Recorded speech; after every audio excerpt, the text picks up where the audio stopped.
Hi guys! Ang lesson natin for today is all about circuit breakers. Para saan ba itong circuit breakers natin? Ano ba yung mga iba't ibang klase nito? At paano ba natin itetest or gagamitin itong circuit breakers natin? If we're going to look at the trainer module, we have 3 circuit breakers na naka-install sa ating module. Una, ito yung tinatawag na 2-pole circuit breaker. Pangalawa, ito yung 3-pole. Then pangatlo, 3-pole circuit breakers. Saan ba madalas itong ginagamit itong tatlo? Una, tignan natin yung pinaka 2-pole circuit breaker natin. So yung 2-pole circuit breaker natin, madalas ginagamit ito sa control circuit natin. Ito yung paglalagyan natin ng supply, which is line 1, and then itong pangalawa is line 2. And then once na ito yung pinaka-input mo, ito yung pinaka-input supply natin, dapat lalabas lang dito sa pinaka-kabila. So still, itong nasa left side will be left line 1 and then line 2 dito sa right side. Next will be our 3-pole circuit breaker. Pagdating sa ating circuit breaker na ito, may mga labels na nakalagay. Kung mapapansin natin, ito may nakalagay na L1 up to L3. Then the other one naman, ito, we have T1 to T3. Siyempre, kapag pagdating sa mga ganitong 3-pole circuit breaker sa magkakapartner dyan, is ito, we have L1 tsaka T1. Kasi may numbers naman yan, 1 and 2. And then we have also line 2 and T2. Then we have line 3 and T3. Now, ang tanong, ano ba yung mga ibig sabihin ng line 1, line 2, line 3? Ang line 1, line 2, line 3 natin, ang ibig sabihin lang yan, ito yung magiging input supply natin. So, para sa ating 3-phase supply. Ito namang T1, T2, T3, dito yung power side natin. Ibig sabihin, kung power side to, dito nakakabit yung pinaka-induction motor natin. And that's why meron siyang T1, T2, T3 na label. Then what else? Ano pa yung mga nakalagay na labels natin dito? Pagdating sa circuit breaker na ito, pwede natin siyang i-test once na naka-on. So once na minove natin yung pinaka-loob na ito, magti-trip siya. Magti-trip yung knob natin and then nakaturo lang siya dito sa area na to. Then later on, iti-testing natin kung paano magiging itsura niya. So ito yung pinaka-circuit breakers natin na dalawa. We have the 2-pole and 2-pole circuit breaker, and then the other one yung pinaka 3-pole circuit breaker natin. Now the thing is, paano natin iti-test yung pinaka circuit breaker natin by using our tester? Pagdating sa mga circuit breakers, kadalasan kahit continuity test lang ang gawin natin, pwede na. Make sure na hindi lang naka-on yung pinaka supply natin. So naka times 1 lang ako, times 10 na lang, kasi yung times 1 ko medyo lobat na to make it 0. So continuity test lang para malaman natin kung good yung pinaka circuit breaker without the supply. So ito, wala tayong supply. Sorry guys, hindi ako naka-gloves kasi kalimutan ko kumuha ng gloves, but I make sure na safe tayo while conducting ito, testing natin. Since continuity lang to, pag nag-test tayo dito, dapat double check lang natin yung pinaka ito, pole natin, pole 1, and then pole number pole 1 natin muna, 1 and 2 check natin. Since nakababa yung circuit breaker, yung pinaka knob natin, dapat wala kang makikita na dyan na movement sa ating tester. Then same also with dito sa pangalawang pole, 3 and 4. Now once we switch, dapat may contact na yan. So ito yung pinakaunang pole natin, meron, and then ito yung pangalawa. So by definition, talagang ginagamit lang siya automatically for switching purposes lang. So once na kapag nagkaroon ng short circuit, dapat magti-trip lang to, or dapat ba mag-off siya. Kasi yun talagang pinaka-purpose niya, para i-cut yung supply. Now next, for the 3-pole circuit breaker.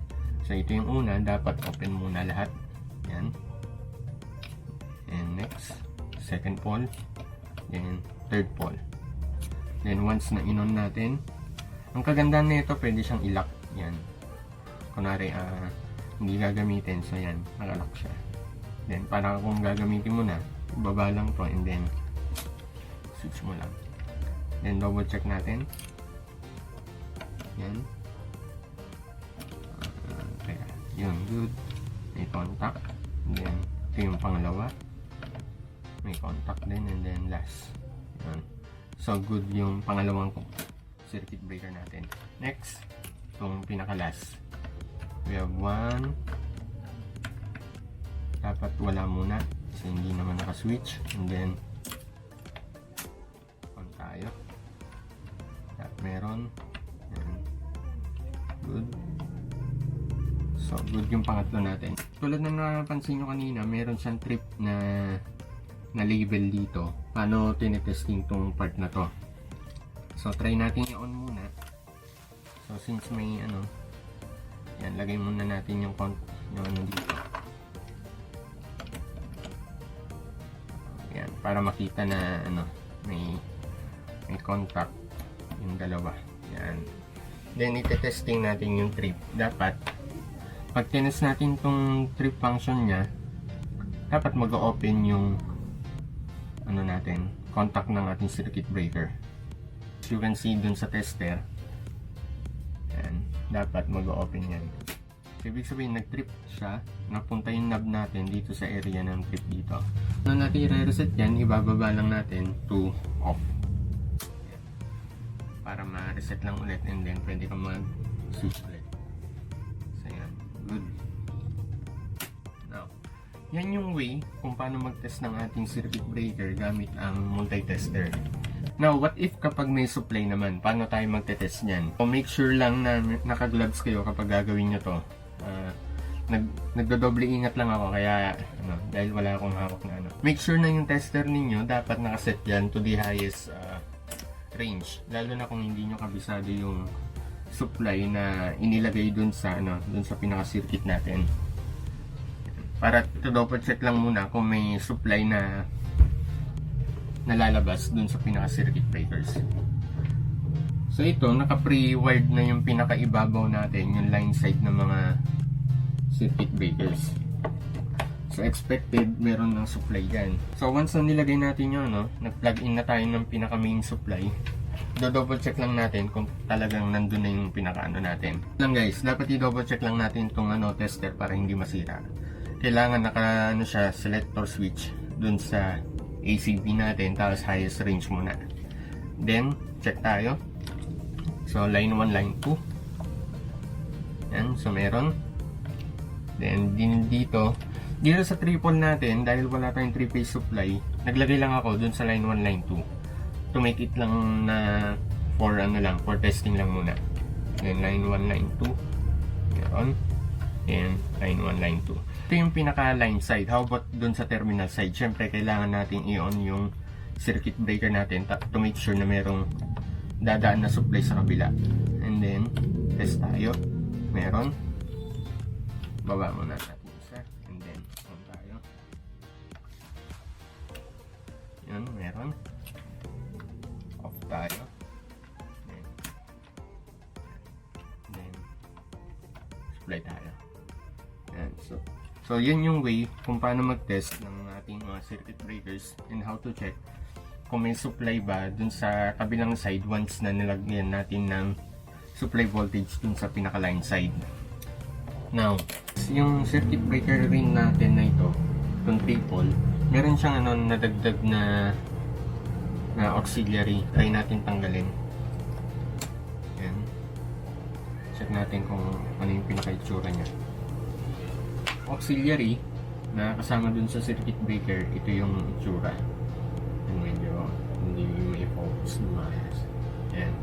Siyang common, and then normally open, normally close. Try natin test. Ito yung normally open natin. So dapat wala. And then pagdating sa normally close, ito yung common pa rin sa black. Normally close, meron. And then trigger natin yung yung pinaka button nandito. So dapat mag-open siya. Okay. So ito yung normally close natin. And then the other one, ito yung normally open. And tap tayo. So kadalasan yan nakalagay dito sa ano. Nung binili ko to dun sa supplier, meron na talaga siya. Pero meron din siyang naibigay dati sa akin na walang ganito. Madalas gamitin to, tingin ko sa pwede natin lagyan ng pilot lamp indicator siya, na once na may supply na dito, meron kang indicator na naka-stop yung yung pinaka breaker. And then once na in-on mo siya, kasi magko-contact yung normally open niya.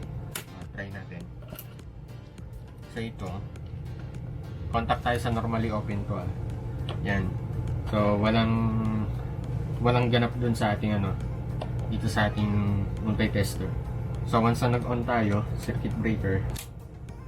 Yan. So nagkakaroon ng contact. So pwede natin lagyan yan ng pinaka-pilot lamp indicator natin na kulay green. Once na nag-on tayo, may indicator na naka-switch on yung ating circuit breaker.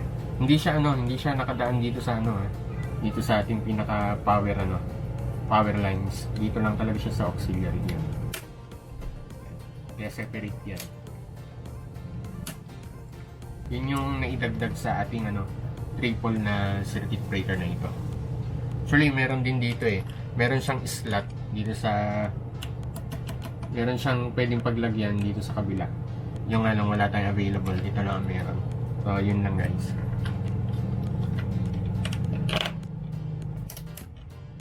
The question now is, what if nag-trip yung yung circuit breaker natin? Paano siya talaga gumagana?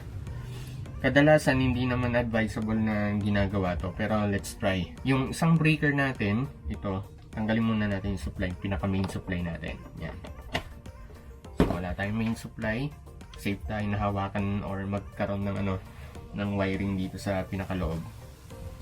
Ang gagawin natin, gagamitin natin itong circuit breaker na to, and then magki-create tayo ng simulation wherein magkakaroon ng short circuit dito sa pinaka-terminal side natin or power circuit.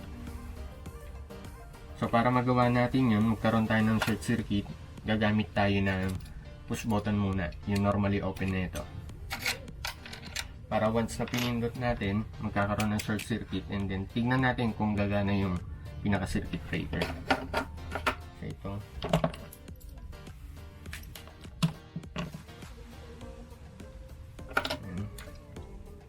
Ayan, gamit tayo ng normally open muna.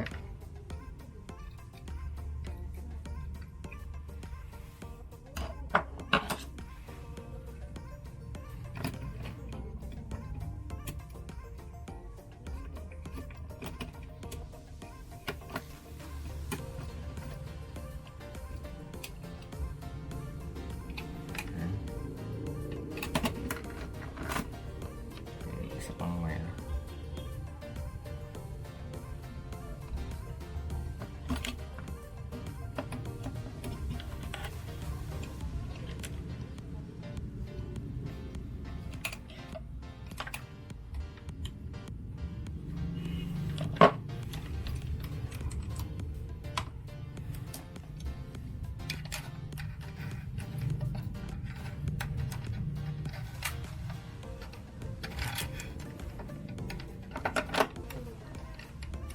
Mukhang hindi aabot dito sa hindi aabot. So, yan muna natin na ganito. Yan. Then, have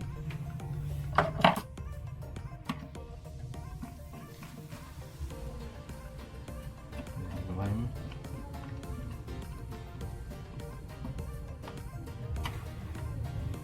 Then, check lang natin, normally open to.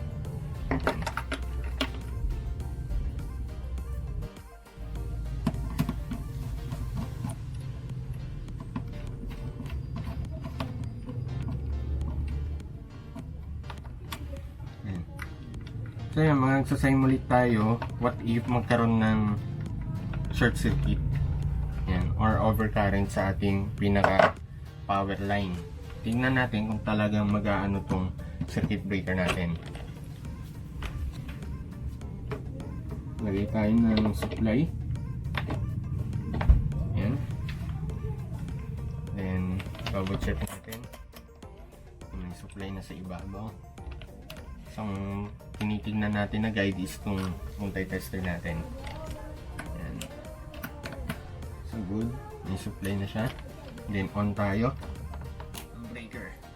Double check natin kung may supply na talaga sa kabila. Yun, so meron. Now, ang gagawin na lang natin, simulation tayo na magkakaroon ng short circuit dito. Once na-prenes natin to, dapat mag-trip tong ano natin, pinaka breaker natin. 1, 2.